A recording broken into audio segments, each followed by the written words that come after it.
Maraming salamat, Dr. Adi.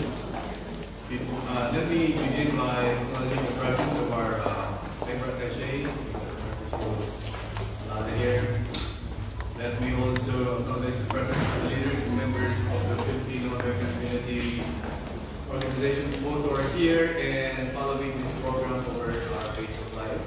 Of course, we also have here also Eddie from our Philippine National Time. Ms. Brilli Coliente and the representatives of the Filipino American Community of Los Angeles, or FACLA, who is our host for tonight's event. 18, the fans of SB19, they're here too. My fellow public servants of the Philippine Consulate in Los Angeles, mga kababayan, magandang gabi sa inyo lahat. How are you? Hear you? Excited? Yeah! In the past couple of days, we've been receiving a lot of requests to come and attend this program. But somebody said we'll have to limit the number to only 80. Kaya itong nakikita natin ngayon. But had we allowed everybody to come, baka kung kami ito So on behalf of the Central Rizal Los Angeles, of the Philippine Consulate and the NCCA, I welcome you all to the special event tonight featuring SB19, the NCCA Youth and Central Rizal Ambassadors and Pinoy Pop Sensation, SB19.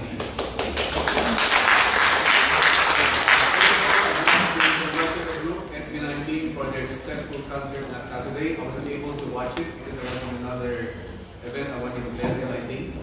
But from what I heard, it was a very successful concert. I think the venue was full to the rafters, and the concert goers were raving for a fit performance as soon as possible. And I was talking to the manager of SB19, and I think we're going to have another concert really soon. As a pop group, SB19 has actually succeeded. You have actually conquered the hearts of American audiences. One of the most difficult groups to please in the world. And I'm very pleased that SB19 was able to take time out of their grueling schedule to be with us for this evening's Talkback. And we envision this Talkback to be an opportunity for us to listen to them, for them to tell us what they do as Philippine ambassadors, youth ambassadors of both the NCCA and ambassador also of Central Rizal. What legacy do they hope to build and leave behind, and what we can do together in promoting Philippine culture and also promoting the Philippines as a preferred investment place and tourism destination in Asia. The timing of their visit to the U.S. could not have come at a better time. Even before the highly divisive U.S. elections, which we just witnessed a few days ago, American society was already experiencing serious bouts of social stress over other issues, including race, gender, religion, and the economy. In particular, our community has been the target of Asian hate crimes. And SB19 is also coming at a time when Philippine government offices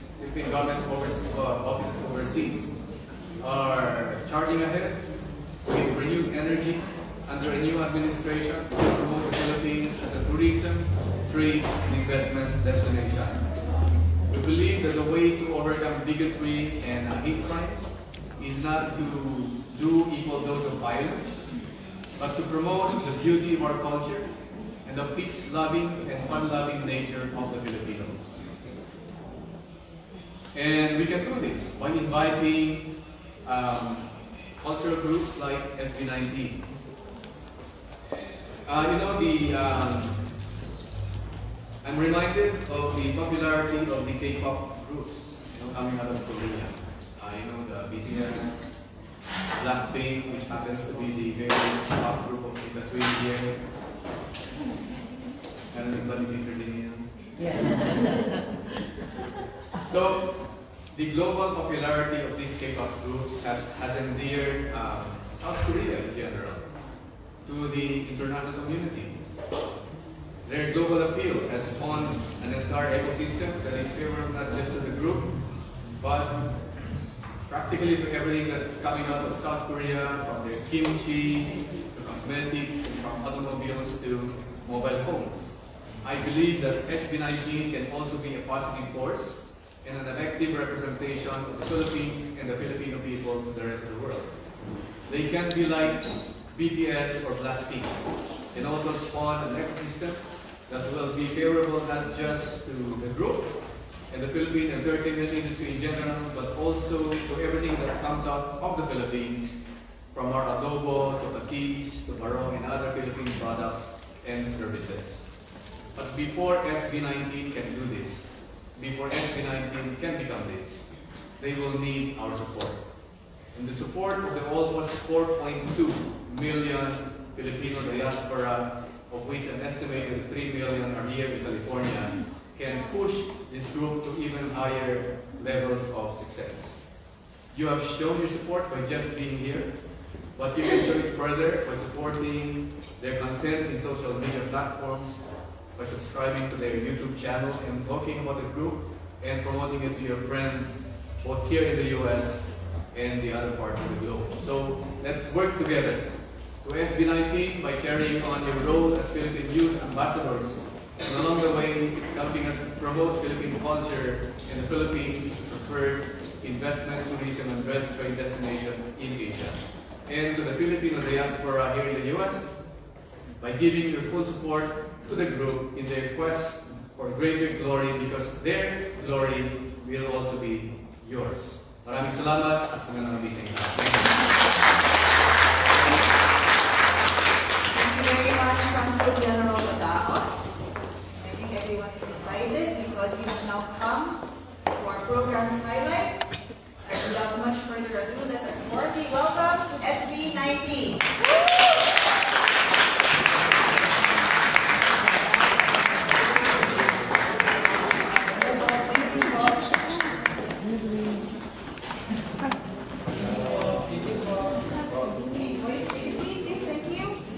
Our host for the Talkback is seasoned and respected actress, comedian, host, and our colleague at the Consulate, Ms. Ruby Rodriguez-Aquino. Ruby, please take it away. Thank you also, Ali. Thank you very much for that beautiful introduction. Respected and seasoned. So, ibig sabihin, iyahayin na ako sa kanila. Alright, first and foremost, mabuhay to SB19! Come on, everyone! Ayaw mo sa gabi na yun. Nababa. For the benefit of our kababayan and community present here in person and joining us via Facebook live streaming, because we're live streaming right now on Facebook, can you please introduce yourselves and kindly greet our live and virtual audience? Magandang gabi po sa inyo lahat. O, gentleman, alay. Papasa ko na lang. Siyempre, yung mas malapit na pagpapasa ko sa session.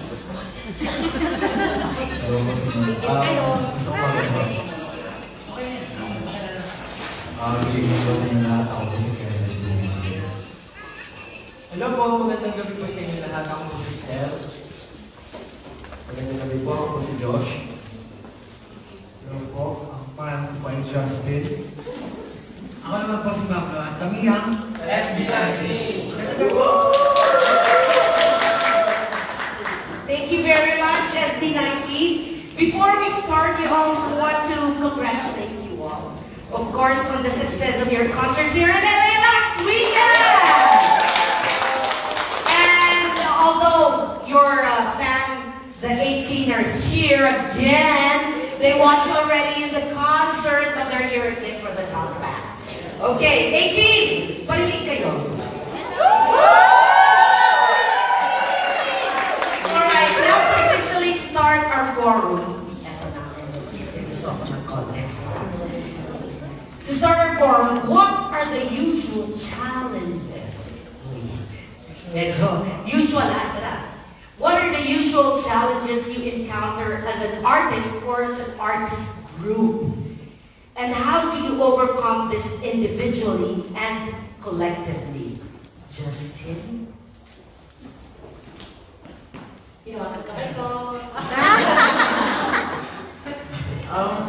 One of the challenges is of course, exhaustion po. So, yes po.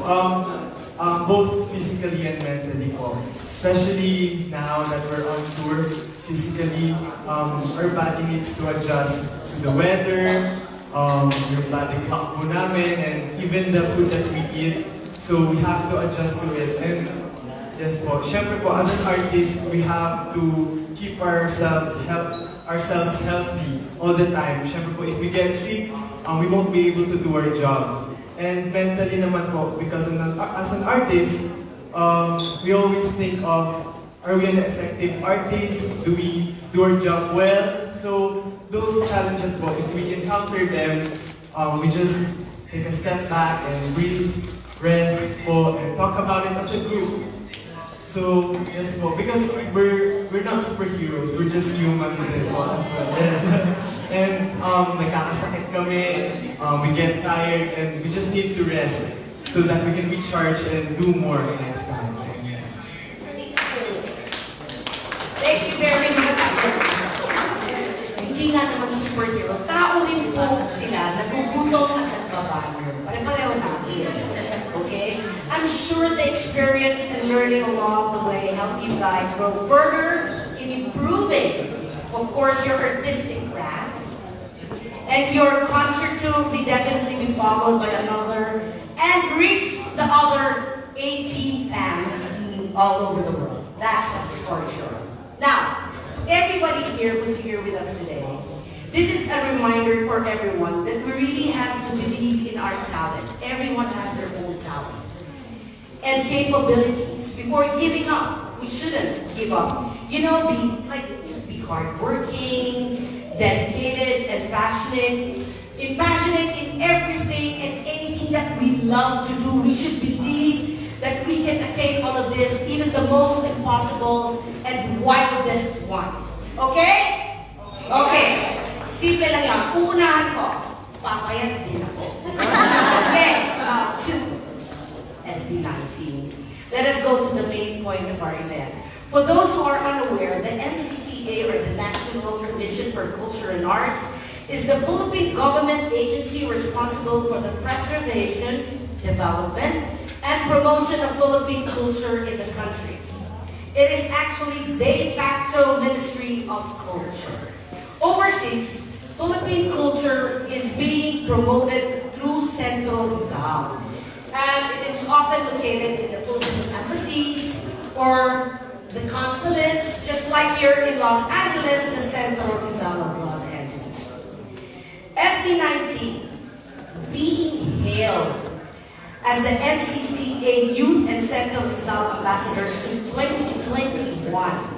Can you share with us your thoughts on what do you think are the qualities and your group possess that made you rightful for the title or distinction as the NCAA's very first, and so far only you, and Centro Rizal Ambassadors? Now this is for Pablo. Thank you so much. Thank you for that question. Firstly, we're really honored to be chosen as the Youth and Centro Rizal Ambassadors.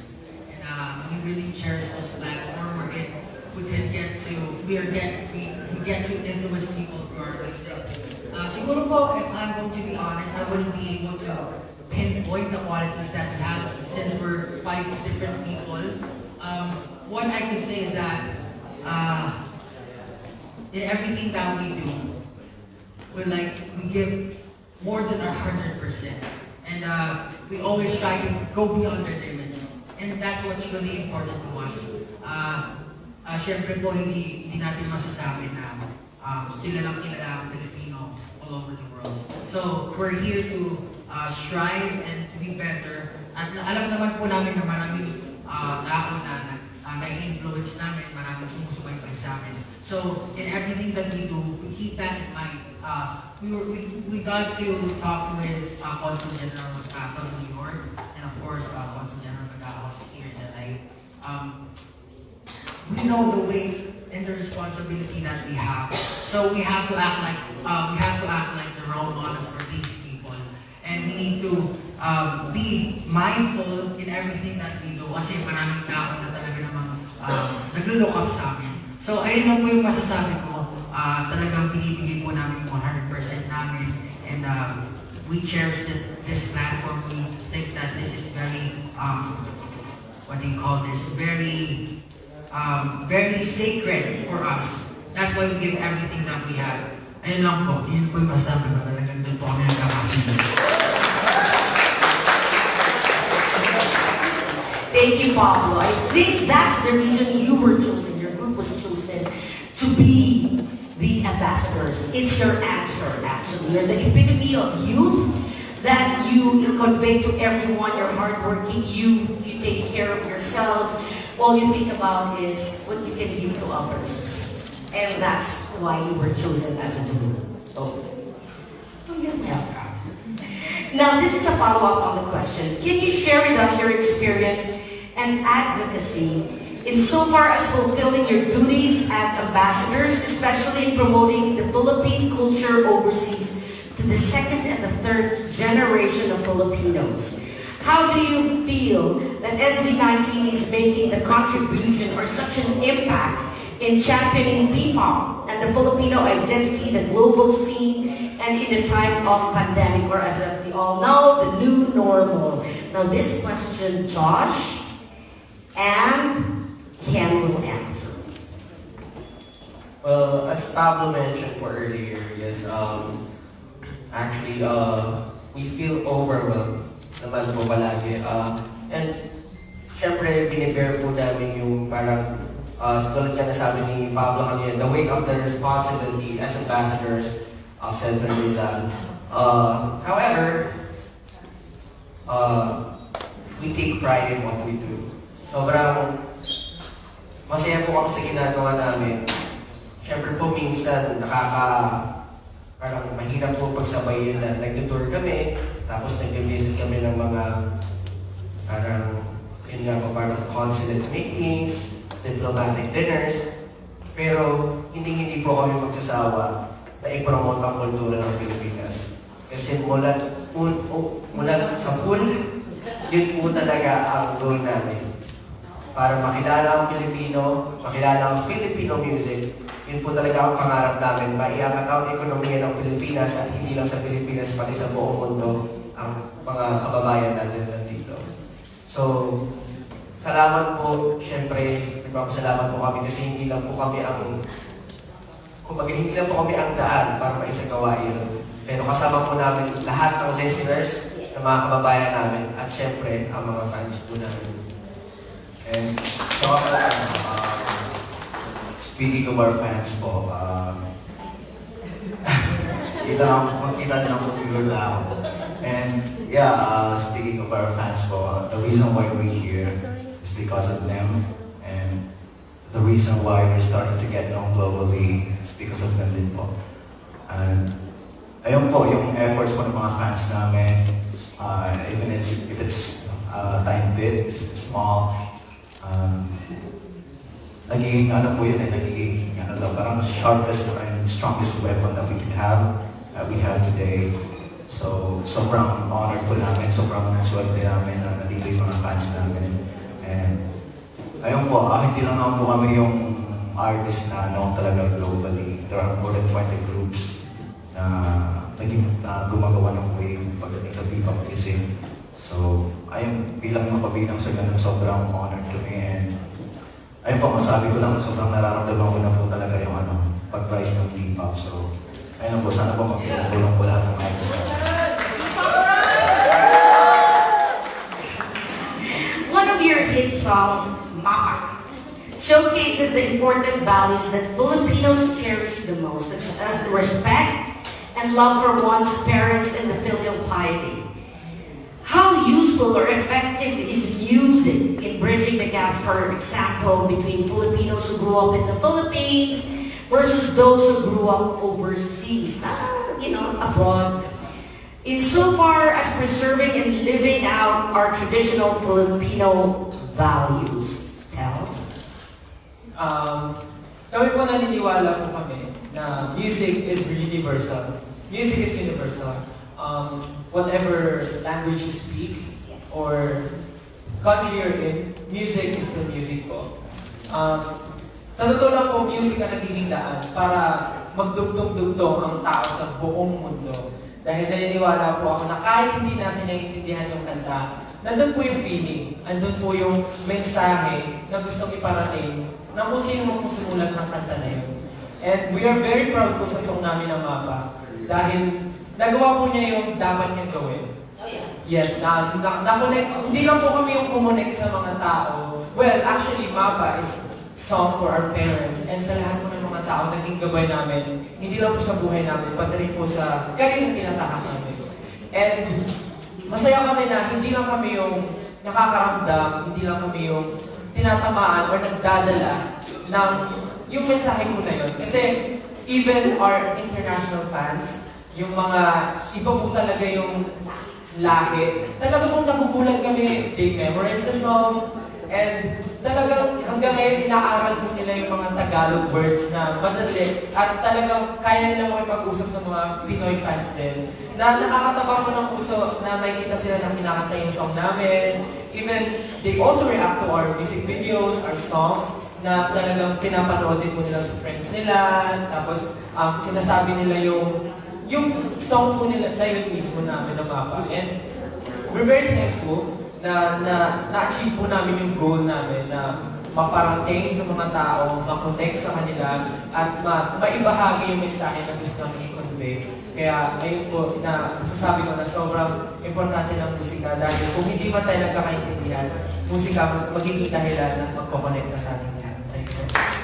Like you said, it's a universal language. Kaya kahit ibang lahi, nagkakaintindihan. Dahil nasa tono at sa pag-awit na ginawa ninyo, yun ang tumutusok at nakakaramdam ng puso ng kahit na anong lahi at anong edad ng tao. Yun yun, sabi ko na dapat nag-senior ako eh. This whole month of November, we commemorate Filipino Values Month, alright? For SB19, what are the remarkable Filipino values that you grew up with that you still practice today? What is the significant role of the youth in preserving these unique values in the modern times? Itong tanong na to ay para na sa inyong lahat. So we can start from the left. Siguro po yung values ng Filipino talaga is pagiging welcoming. Yung ano po, kahit alam mo yung example kahit tayo, gano'n, alam po kahit yung ulam, ano na po talaga, konti lang po, pero anay ka po talaga. So, yun po yung values na hindi ko po malilimutan since lumaki po ako sa family na we're not all off. So, ayun po, we're still, inviting people to eat with us, yun po. So, hindi ko po malilimutan sa grandparents sa friends ko. Sa akin naman po, ginagawa ko po hanggang ngayon na tinuro po sa akin ng mga magulang ko is yung pagmamano po sa mga lolo at lola. Hindi po po kayo. Kaya hindi naman po ako.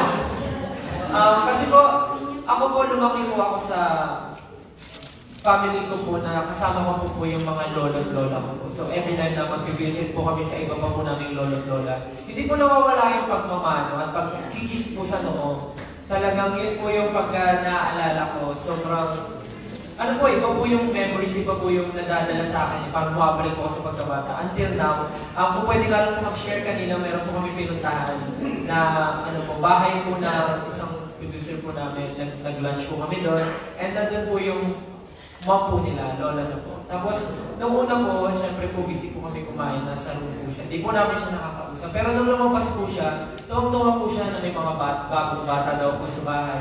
Tapos nung lumapit po kami, nag-request po siya ng hug. Tapos nung nagmano po kami, natuwa po siya.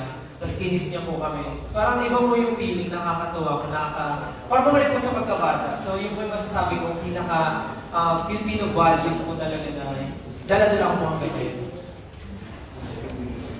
Ako po, yung Filipino values po. Family comes first. Kasi po, kahapon po, honestly, itong mga nakarang araw, doon ko lang po ulit naramdaman actually yung pamilya ko kasi nandito, na kahit dito sila lumaki, kahit hindi po talaga kami magkakasama na lumaki, kasi po yung mga pinsan ko po, parang dito na talaga sila pinanganak, pero nandun pa rin po yung Pilipinong kultura nila, na hindi po nila kinakalimutan yung kung saan sila nanggaling, kung paano yung talagang kultura ng pamilya namin. At ayun po, parang ngayon ko lang po kasi sila nakasama to sa totoo lang. So, masaya po ako na hindi nila kinakalimutan yung Filipino value na yun. At feel ko talaga po na belong ako sa kanila. Ayun po.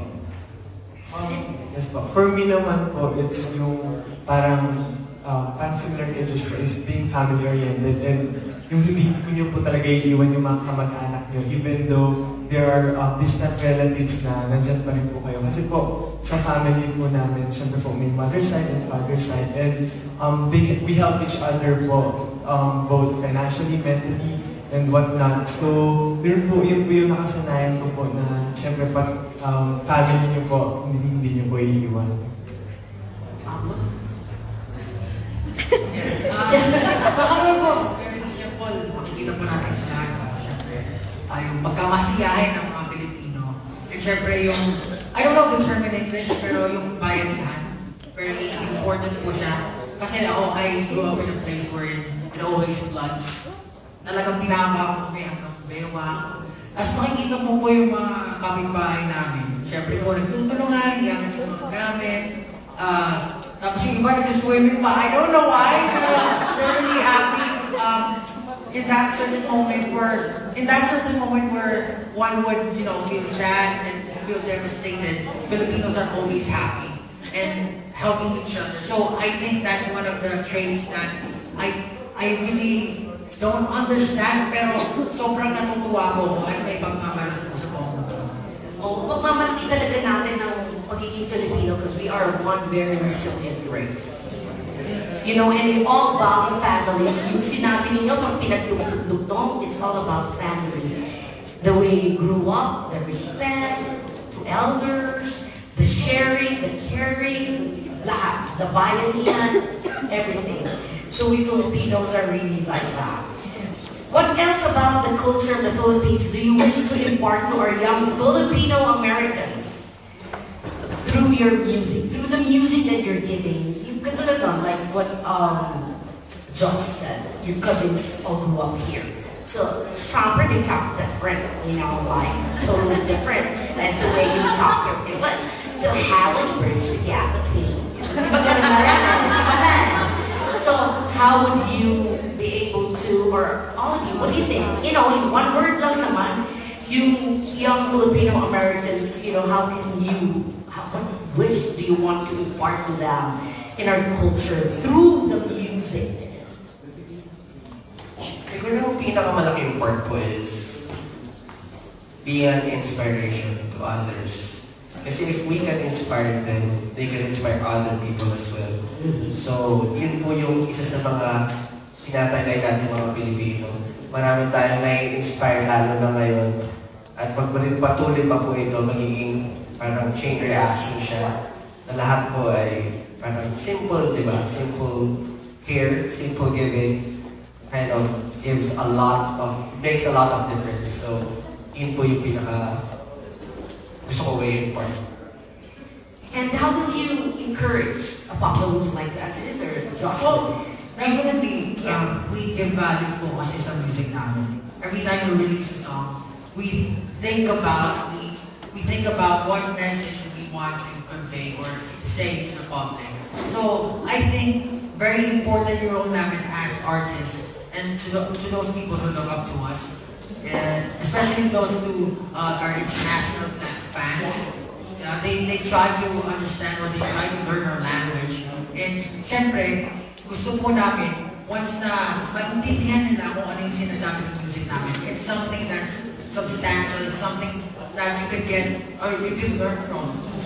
So yun po, dun po namin talaga make sure na yung ini-impart namin is something po na talagang matututunan nila sa family, kung ano man yung Filipino heritage. Talagang ipinapasok namin, sinisiksik namin sa lahat ng kanta namin.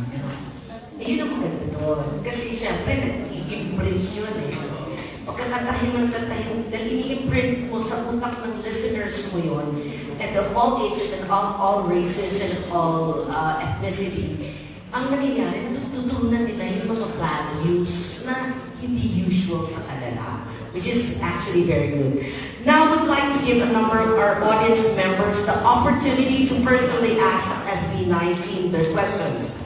We will be calling James Before, and he is here representing US 18, or the US-based fans of SB19.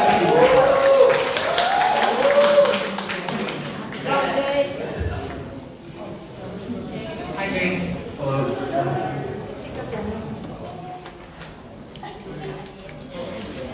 Hello, good evening. My name is James here.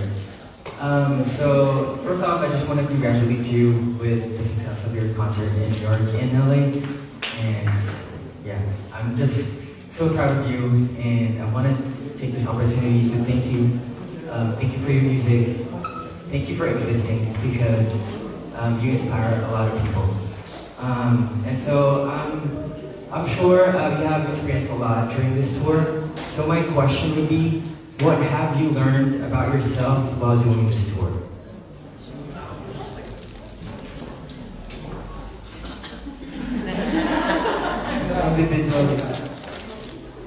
One word.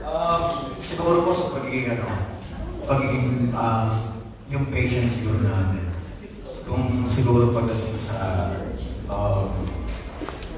paano ba? Kung ba yung experience ng tour na to hindi madali kasi we flew from Philippines papunta dito, sobrang layo, and yung pagod, yung jet lag. Siguro po siguro yung pagiging pasensyoso talaga. Kasi yung buong ma-challenge yung attitude mo towards the people that you're working with. So, yeah, para sa akin din yung personally. Sa akin naman, ako isang extrovert na tao. Pero dito, nung nakapunta kami US, nagulat ako na meron pa pala akong i-level up. Kasi sa Pilipinas, alam niyo naman na madaldal ako, nakikipag-usap ako sa fans talaga. Pero dito iba, mas grabe, like, it's our first time na mag-meet face-to-face. Pero alam niyo yun, yung awkwardness, walang hiya, wala at all. Parang alam niyo, parang matagal na tayong close, parang ganun yung feeling, never ako nahiya, never ako nakakot. And sobrang confident lang ako sa actually, kahit sa tour naman namin, confident ako. Pero dito ko lang talaga napatunayan na ang daldal ko pala talaga. Yes po, vibes po tayo. Which is, nakakatuwa kasi as a performer, masasabi kong kailangan ko siya. Siyempre, maharap kami sa maraming tao. And kailangan ko yung confidence na yun. And kailangan ko yung daldal na yun. Kasi kung wala yun, di tayo masaya, di ba? Ayun po, Yung realization ko po, habang nasa tour, ang hirap pala na walang delay. Ang hirap pala na walang delay. Sobrang hirap. Kasi po, ayun nga, nasira ko dito. Tapos kailangan, may basa pagdala, o kaya bote. Kaya po ako ng tenso. Napakahirap pa na walang delay. Walang tao. Ayun lang naman. Nahiya akong sumagot. Ang pangin ng mga nag-review. Tingin mo, do you have a dipper? Sabihin mo, yan, pinag-pasasyon nila dito. For me po, diba, siguro po, in a serious note po, yung realization ko during this tour, diba, kasi syempre po, yung tour po namin ito, it's a step going to international po, being an international artist na rin. So, meron pong thought or pressure na parang, deserve ko ba? Or am I good enough to really go into this situation? And then, during yung ginagawa na po yung tour, may times na syempre, parang, di ko talaga kaya. But then, as time goes by, nung ginagawa na namin siya, na-realize ko po na hindi ko kailangan i-invalidate yung sarili ko. Hindi ko kailangan isipin na kailangan ko maging best for others. But then, kailangan ko i-appreciate pa na best na ako sa sarili ko, na ang laki na ng improvement na nagagawa ko, and I just need to be happy performing rather than thinking about perfect ba yung ginagawa ko, yung ibang tao ba, parang sasabihin ba nila kung maganda or pangit yung performance, but then kailangan ko i-appreciate yung sarili ko. So more on, parang, yeah, kailangan mong maging confident on what you're doing and be happy. Yun po, siguro. Make sure to be happy. For me naman po, to be honest, before we went to the US or sa ibang bansa, we were really worried, sobrang worried, very anxious. We don't know if people are going to support us or watch us. Pero once we got here, and we saw the people, even our international fans, international people of the world, singing our songs, that's when I realized that we're making waves. We're really making waves.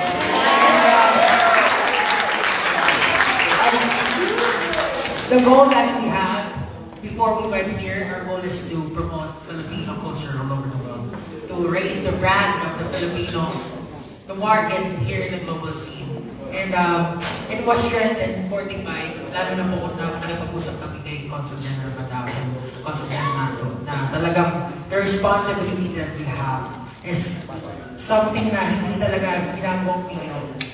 Kasi maraming tao na tumitingala sa amin. So we need to be an example for them. So yun lang po, talagang lahat po ng kilos namin, 100% every time. Siyempre, we also think of things na talagang magiging interesting, or we think of things na talagang magiging interesting kami para sa mga international fans. Kasi siyempre, for us to be able to be effective in promoting Filipino culture, we need to think about pakulo, mga ganyan, mga bagay-bagay. Lahat sa social media. In these times, social media, very short ang attention ng mga tao. So you need to be smart in promoting your culture and your SB19. Yun lang po. Thank you very much. Thank you very much, James. I hope you're very happy with the dandal and bidet. I think bidet is your favorite one. Okay, there's a tip. If you don't have a bidet at home, just buy ice cream. Makati, ang tabo sa Filipino store. Eh, kung hindi sila makakuha sa Filipino store, wala yung papa. Yan, ice cream top. Share it. Pag natapos yun, or sa hotel, di ba meron nilagyan ng yelo? Okay, I'm teaching you my tricks.